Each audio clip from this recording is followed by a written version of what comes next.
오랜만입니다, 여러분. 달팽이쌤입니다. 오늘은 수학 3단원 내용을 모두 끝내버리고 다음 시간부터는 다시 문제를 풀어보도록 하겠습니다. 그럼 수업 시작합니다. 오늘은 수학 다음 장까지 우리가 총 2시간어치 분량 2장을 할 건데 막상 계산할 내용이 그렇게 많지는 않기 때문에 생각보다는 조금 더 빨리 마무리될 수 있을 것 같습니다. 그럼 보겠습니다. 연수는 드론을 조립하는 체험활동을 하려고 재료를 준비했습니다. 드론이 수와 날개의 수 사이 대응 관계를 식으로 어떻게 나타내는지 알아봅시다. 먼저 표를 보겠습니다. 드론이 수와 날개의 수 사이 대응 관계를 표를 이용해서 알아보세요. 표를 봤더니 드론 한 대에는 날개가 4개씩 달려있는 것 같습니다. 그럼 드론이 2대일 때에는 8개, 드론이 5개일 때에는 어떻게 계산해야 될까요? 네, 드론 하나에 날개가 4개씩 있기 때문에 5 곱하기 4는 20입니다. 드론이 10대일 때에는 10 곱하기 4를 계산하면 40. 거꾸로 날개는 72개라면 드론은 총 몇 대일까요? 이번에는 72 나누기 4를 계산해주면 되겠죠.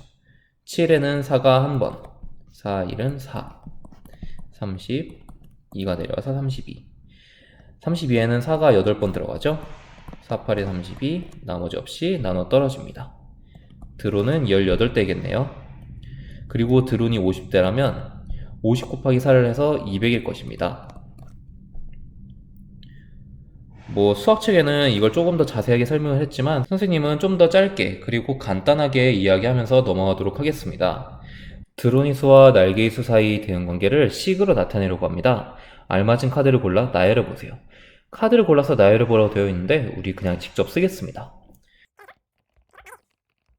드론 하나에 날개가 4개씩 달려있었기 때문에 날개의 수는 항상 드론의 수를 4배한 수였습니다.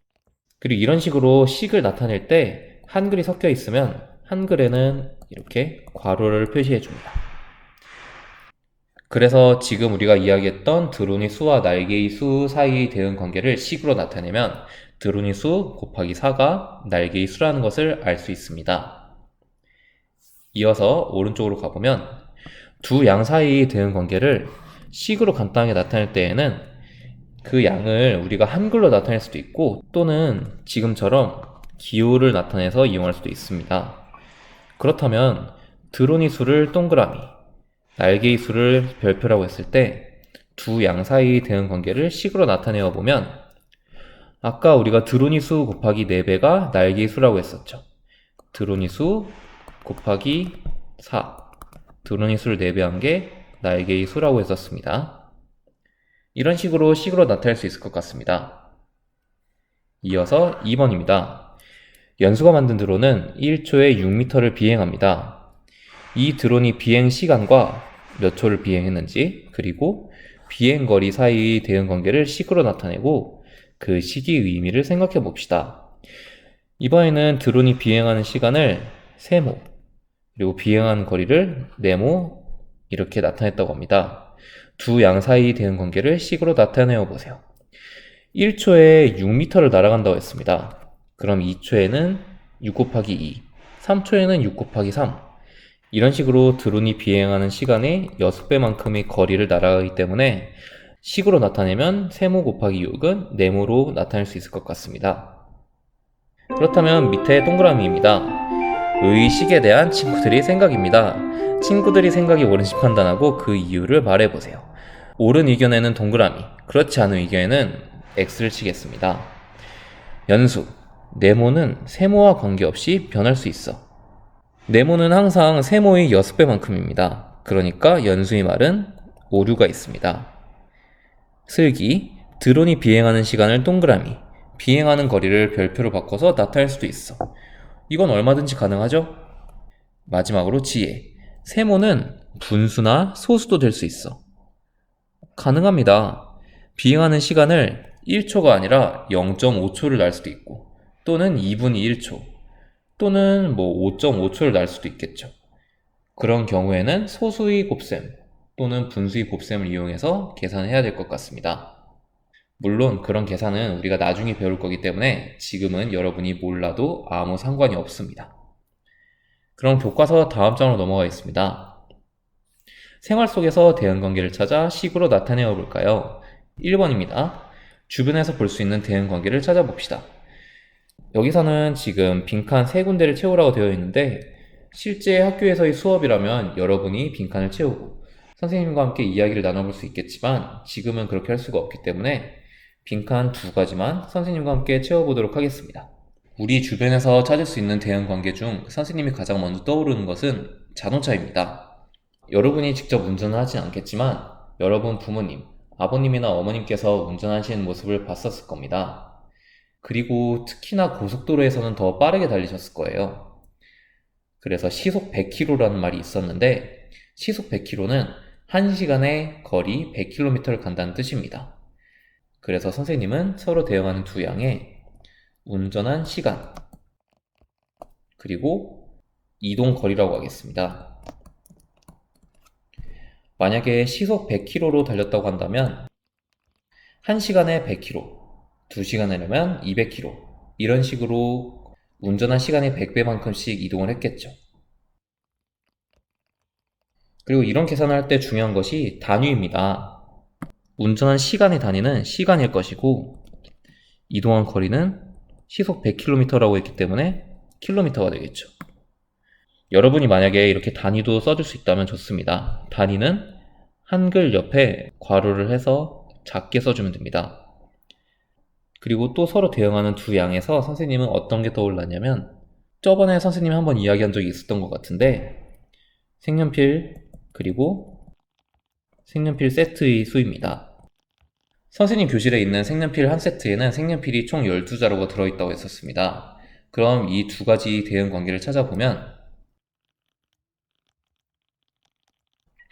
색연필 한 세트에는 색연필이 12자루가 들어있다고 했기 때문에 색연필 세트에 12를 곱하면 총 색연필이 몇 개가 있는지를 알 수 있을 것 같습니다. 만약에 색연필 세트가 3개가 있다면 3 곱하기 12, 색연필은 총 36개일 것입니다. 앞으로도 이런 식으로 대응하는 양을 식으로 계산해서 풀어주면 됩니다. 아래쪽 내용은 우리가 넘어가고 교과서 57쪽으로 바로 가겠습니다. 연수와 슬기가 연산카드와 수카드를 각각 한 장씩 골라 대응관계를 나타내고 알아맞히기를 하고 있습니다. 이거는 여러분이 선생님이 생각하는 대응관계를 맞춰보면 좋을 것 같습니다. 만약에 여러분이 3이라고 얘기하면 선생님이 생각한 대응관계식에 따르면 10입니다. 만약에 여러분이 5라고 이야기한다면 선생님이 생각한 대응관계에 따르면 16입니다. 여러분이 1이라고 이야기하면 선생님이 생각한 대응관계의 식에 따르면 4입니다. 만약에 2일 경우에는 7이고 여러분이 6이라고 이야기했을 경우에는 19입니다. 선생님이 생각한 대응관계는 덧셈, 뺄셈, 곱셈 중에서 두 가지를 이용했습니다. 그렇다면 한번 맞춰보세요. 여러분이 선생님이 생각한 대응관계 식을 맞출 수 있다면 아래쪽 네모칸에 미리 적어놓기 바랍니다.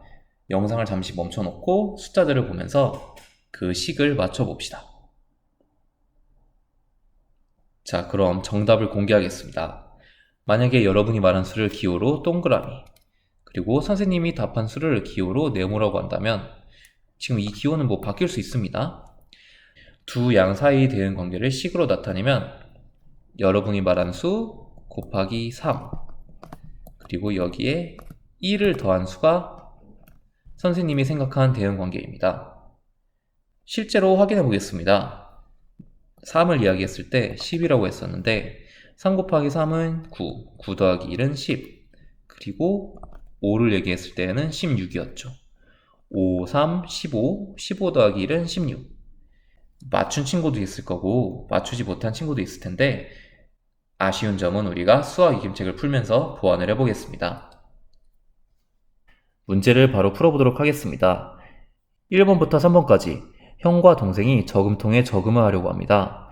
형은 가지고 있던 1,000원을 먼저 저금했고 두 사람은 다음 주부터 일주일에 1,000원씩 저금을 하기로 했습니다.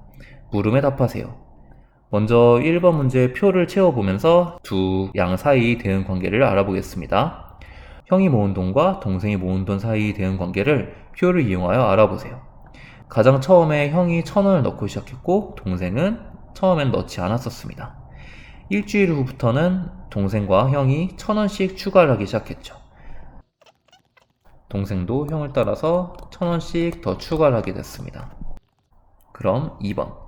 형이 모은 돈과 동생이 모은 돈 사이 되는 관계를 식으로 나타내려고 합니다. 알맞은 카드를 골라 나열해보세요.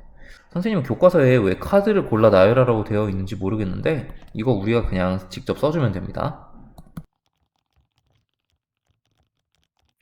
자, 형이 모은 돈과 동생이 모은 돈을 비교해보면 항상 형이 동생보단 조금 더 저금을 했다는 것을 알 수 있습니다.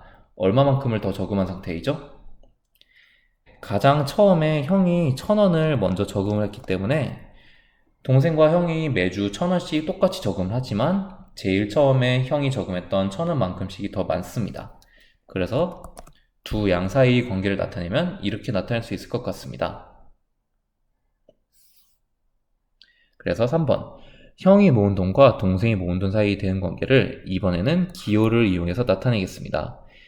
형은 동그라미, 그리고 동생이 모은 돈을 선생님은 세모로 놓고 두 양 사이 되는 관계를 식으로 나타내보면 형이 모은 돈은 동생이 모은 돈보다 항상 1,000원씩이 많았었죠?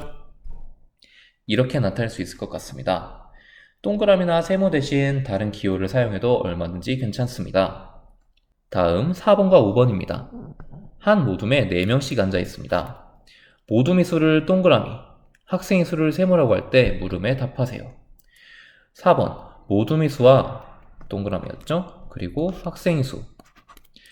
두 수 사이의 대응 관계를 기호를 사용하여 식으로 나타내어 보세요.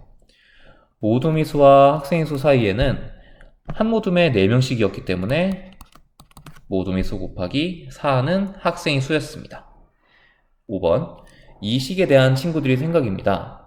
두 친구의 생각이 옳은지 틀린지 판단하고 그리고 그 이유를 적어봅시다. 준기입니다.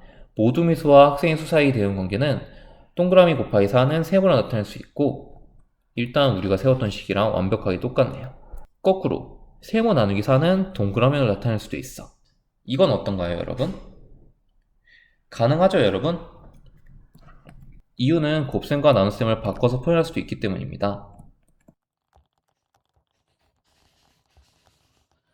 그 대신에 곱셈과 나눗셈을 바꿔서 표현할 때에는 식의 순서에 대해서도 여러분이 다시 한번 생각을 해봐야겠죠. 다음 지혜. 모둠의 수에 따라 학생의 수는 항상 일정하게 변해. 맞는 것 같습니다. 왜냐면은 모둠의 수가 늘어날 때마다 학생의 수는 모둠의 수보다 항상 4배만큼이 많아졌죠.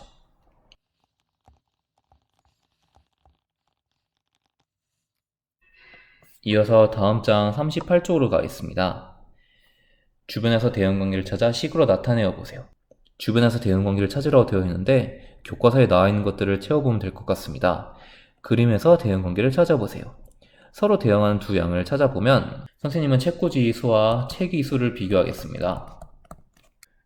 미안하지만 한 책꽂이에 책이 총 몇 개가 꽂혀 있는지 직접 세보세요. 네, 책꽂이 한 개에는 책이 총 30권씩 꽂혀 있습니다. 그럼 대응관계를 찾아보면 이렇게 표현할 수 있겠죠? 다음 두 번째.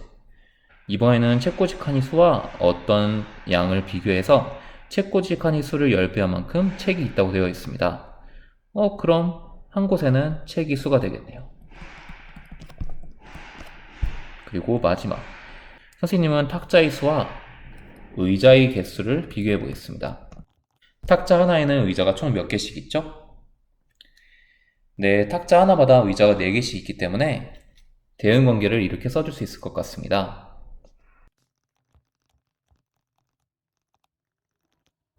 이어서 2번으로 가겠습니다. 위에서 찾은 대응 관계를 식으로 나타내어 보세요. 책꽂이 수를 하트, 그리고 선생님은 책이 수라고 했었죠? 책이 수를 네모라고 하면 대응 관계는 책꽂이 수를 30배한 만큼 책이 있다. 하트 곱하기 30은 네모입니다. 2번.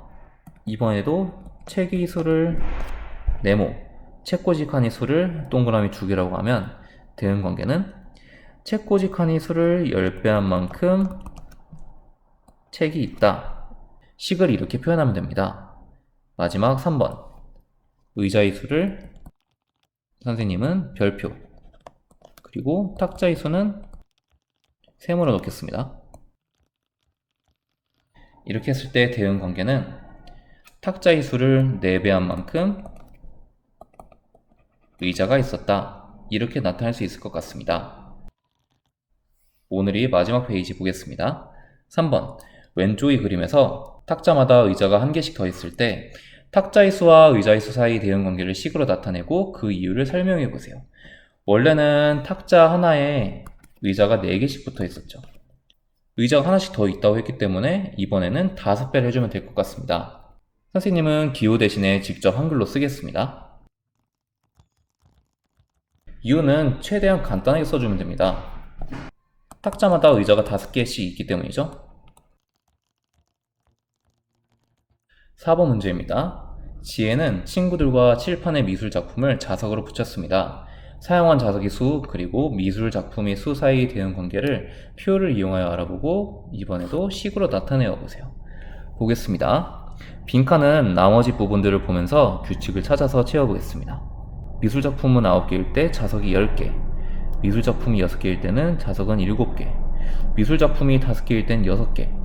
지금 규칙을 봤더니 자석이 미술 작품의 수보다는 하나 더 많다는 것을 알 수 있습니다. 그럼 2이기 때문에 하나 더 많게 3. 여기는 하나가 부족하게. 여기는 미술 작품의 수가 14개일 것이고 여기는 8개일 것입니다. 이것을 그리고 식으로 나타내면 이렇게 표현하면 됩니다. 5번입니다. 대응 관계를 나타낸 식을 보고 식에 알맞은 상황을 만들어 보세요. 세모 더하기 3은 네모였습니다. 세모 더하기 3은 다이아몬드, 네모라고 하겠습니다. 세모 더하기 3은 네모. 이걸 가지고 식에 알맞은 상황을 만들어 보면 슬기가 가진 연필의 수는 준기가 가진 연필의 수보다 3자루 많습니다. 선생님은 이러한 규칙을 만들 수 있을 것 같습니다.